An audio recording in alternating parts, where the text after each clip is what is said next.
Hello বন্ধুরা, আজকে একটা নিরামিষ রান্না নিয়ে চলে এসেছি আমার রান্নাঘরে। আজকে আমি করব বেগুন পোস্ত। তো বেগুনগুলো লম্বা লম্বা করে কেটে নিয়েছি। বেগুনগুলো সাইজগুলো সুন্দর, ছোট ছোট। এই বেগুনগুলো খুব ভালো হয়, সিদ্ধ হয়ে যায় খুব সুন্দর, আর বীজও খুব একটা থাকে না। বেগুনগুলো খেতে খুব মিষ্টি হয়। এখন বাজারে এই বেগুনগুলো বেশি পাওয়া যাচ্ছে।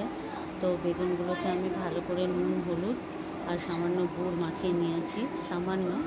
আর এই পোস্ত সাথে ভিজিয়েছি 4টে কাজু বাদাম আর 4 মগজ।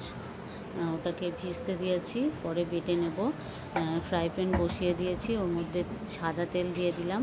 বেগুনগুলো হালকা ভেজে নেব, তারপরে তুলে রাখবো। একদম রান্নাটা সিম্পল, নিরামিষ রান্না, খেতেও খুব সুন্দর টেস্টি হয়। তো একদম সিম্পলভাবে করব। বেগুনগুলো প্রথমে ভেজে নিচ্ছি, গ্যাসটা মিডিয়াম ফ্লেমে করে রেখেছি। নিরামিষ দিনে অনেক কিছু রান্নাই করতে হয়, তো আজকে এটা ভাবলাম একটু ট্রাই করে দেখি। পোস্তটা খেতে খুব সুন্দর হয়, তো আজকে এটা আমি করছি। বেগুনগুলো প্রথমে গ্যাসটা মিডিয়াম ফ্লেমে রেখেছি। গ্যাসটা হাই ফ্লেমে কখনোই করবে না, তাহলে বেগুনগুলো পুড়ে যাওয়ার চান্স থাকে। সেই জন্য বেগুনগুলো একদম মিডিয়াম ফ্লেমে রেখে হালকা করে ভেজে নিচ্ছি। একটু লাল করে ভেজে নিয়েছি।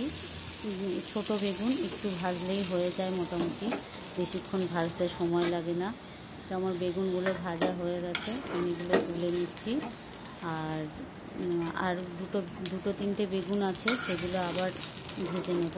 আমি বেশি করে তেল দিয়ে নিয়েছি, যাতে ওই তেলটাতেই ভাজা হয়ে যায়। আর একটু সামান্য মিষ্টি দিয়ে ভাজলাম। মিষ্টি দিয়ে ভাজলে বেগুনের ভেতরে একটু মিষ্টি মিষ্টি ঢোকে, খেতেও ভাল লাগে। তো যারা ঝাল খেতে চাও তারা মিষ্টিটাকে অ্যাভয়েড করতে পারো। আমরা একটু মিষ্টি মিষ্টিও খাই না, আবার ঝালও খাই না, সেই জন্যে কম মিষ্টি দিয়েছি, ঝালও কম দেব। যে পোস্ত, কাজু আর 4 মগজের যে পেস্ট বানিয়েছিলাম, সেটাকে বেটে নিয়েছি, সেটাকে একটা বাটির মধ্যে দিয়ে দিলাম। এবার 3 চামচ মতো দই দেব।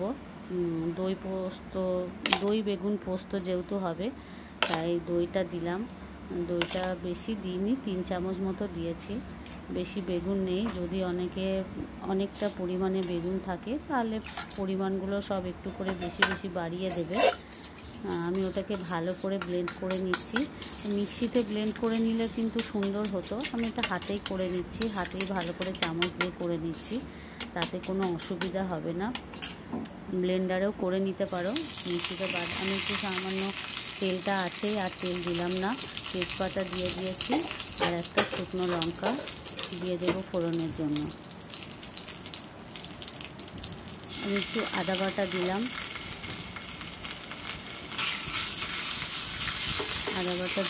ভালো করে আদাটা একটুখানি ওর সাথে তেলের সাথে মিশিয়ে নিচ্ছি ভালো করে।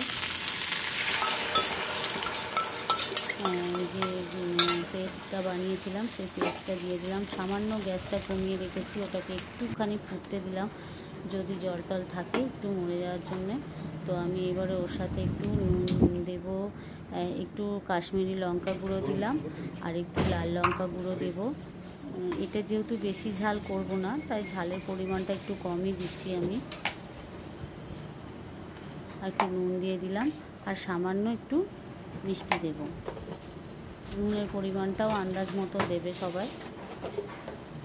পরিমাণে যদি বেগুন বেশি হয়, তাহলে নুন, চিনি বা লঙ্কা, ঝাল যাই হোক, যেই মশলাগুলো দেবে সেগুলো সবই পরিমাণে তখন একটু একটু বাড়িয়ে দিতে হবে।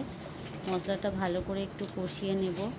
যেহেতু পোস্ত, এটা বাটার দরকার নেই। আর একটু গরম মশলা গুঁড়ো দিয়ে দিলাম।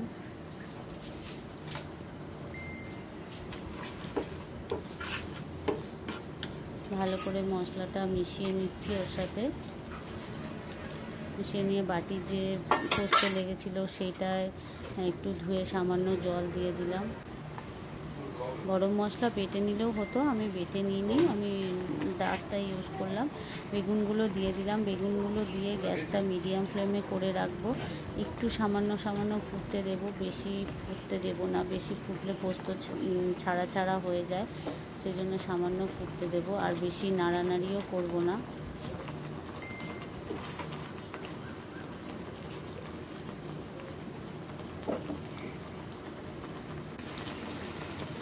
একটু সামান্য টেস্ট করে দেখব যে নুনটা ঠিক আছে কি না। লাল হয়েছে, দেখতে খুব সুন্দর হয়েছে।